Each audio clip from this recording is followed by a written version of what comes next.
एक गांव में राघव नाम का एक किसान रहता था। उसकी पत्नी का नाम सावित्री था। वे दोनों शिव जी के बहुत बड़े भक्त थे। राघव मजदूरी करता था और उसकी पत्नी दूसरों के यहाँ जाकर चौका बर्तन करती थी। इसी तरह उसका परिवार का जीवन यापन हो रहा था। दोनों सुबह भगवान शिव की पूजा अर्चना करते हैं और जो कुछ भोजन बनता वे दोनों खा पीकर अपने अपने काम पर चले जाते। कुछ दिनों से राघव की तबीयत ठीक नहीं चल रही थी। वह काम पर तो जाता पर बीमारी के कारण ठीक से काम नहीं कर पा रहा था। फिर एक दिन सावित्री ने उससे कहा, कितनी बार से बोल रही हूँ, किसी डॉक्टर को दिखा लो, आपकी तबीयत भी ठीक नहीं रहती है। ठीक है, कल मालिक से छुट्टी मांगूंगा और फिर अस्पताल चल के डॉक्टर को दिखाएंगे। राघव अगले दिन काम पर जाता है और अपने मालिक से इलाज करवाने के लिए एक दिन की छुट्टी मांगता है।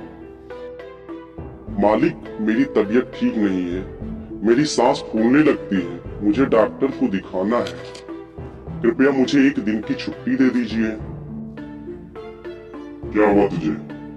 तू तो एकदम ठीक ठाक लग रहा है। इस समय काम ज्यादा है, कोई छुट्टी नहीं मिलेगी। और सेठ राघव को छुट्टी देने से मना कर देता है। राघव काम पर लग जाता है। अगले दिन राघव की तबीयत तो ज्यादा खराब लग रही थी, फिर भी वह काम पर जाता है। काम करते करते उसकी तबीयत ज्यादा खराब हो जाती है और वह बेहोश होकर गिर जाता है। फिर अन्य साथी मजदूर उसे अस्पताल ले जाते हैं। जब यह खबर सावित्री को मिलती है तो वह सीधे अस्पताल पहुंच जाती है। कैश काउंटर पर डॉक्टर उसके मालिक से राघव के इलाज के लिए 5 लाख रुपए जमा करने के लिए बोलता है। देखिए, राघव के दिल में छेद है, इसलिए उसका ऑपरेशन करना पड़ेगा। आप 5 लाख रुपए जमा कर दीजिए ताकि मैं उसका ऑपरेशन शुरू कर सकूं। देखिए, मैं इतने पैसे नहीं जमा कर सकता। 2-4 हजार रुपए की बात होती तो एक बार सोच भी लेता। मालिक, मेरे पति की जान बचा लीजिए, हम दोनों उम्र भर आपके यहाँ काम करेंगे। सेठ उसकी एक नहीं सुनता है और चला जाता है। सावित्री बहुत दुखी होती है और रोती हुई लोगों से मदद मांगती है, पर कोई भी उसकी मदद नहीं करता है। और अंततः वह थक हार कर भगवान शिव के मंदिर जाती है और रोते हुए विनती करती है, हे भोलेनाथ, कोई भी मेरी मदद नहीं कर रहा है। मेरे पति की हालत बहुत ही गंभीर है। हे पालनकर्ता, अब आप ही सहारा हैं, इस दुखिया पर कृपा करें। भगवान को प्रणाम कर वह अस्पताल चली जाती है। एक सेठ जी उसी अस्पताल में अपना चेकअप कराने आते हैं। डॉक्टर साहब, मेरी जांच कर लीजिए, मुझे क्या दिक्कत है? कभी कभी उलझन सी रहती है। सेठ जी, आपकी सारी रिपोर्ट तो नॉर्मल है। आप समय पर भोजन लीजिए और किसी भी बात की चिंता मत कीजिए।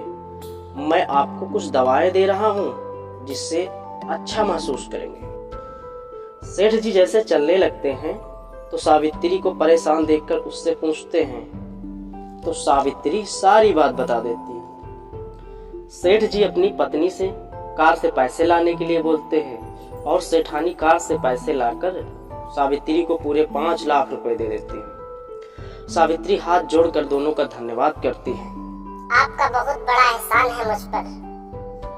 अगर आज आप न होते तो मेरे पति के इलाज के लिए पैसे न मिल पाते। मेरे लिए तो आप ही भगवान शिव और पार्वती का रूप हैं।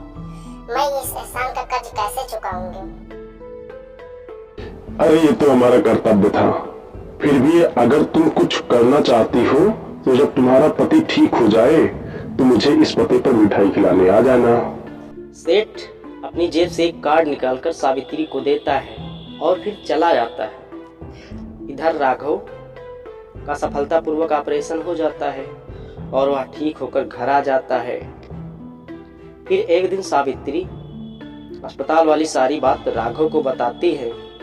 फिर दोनों उस सेठ के कार्ड का पता देखते हैं। उस कार्ड पर भगवान शिव के मंदिर का पता लिखा था। वे दोनों समझ जाते हैं कि सेठ सेठानी और कोई नहीं बल्कि भगवान शिव और पार्वती थे, जो भेष बदल कर उनकी मदद करने के लिए आए थे। फिर वो दोनों मिठाई लेकर भगवान शिव को प्रसाद चढ़ाते हैं और बचा हुआ प्रसाद लोगों में बांटते हैं।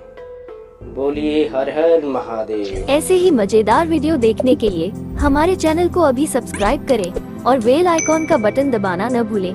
और हाँ, जाते जाते वीडियो को लाइक जरूर कर देना।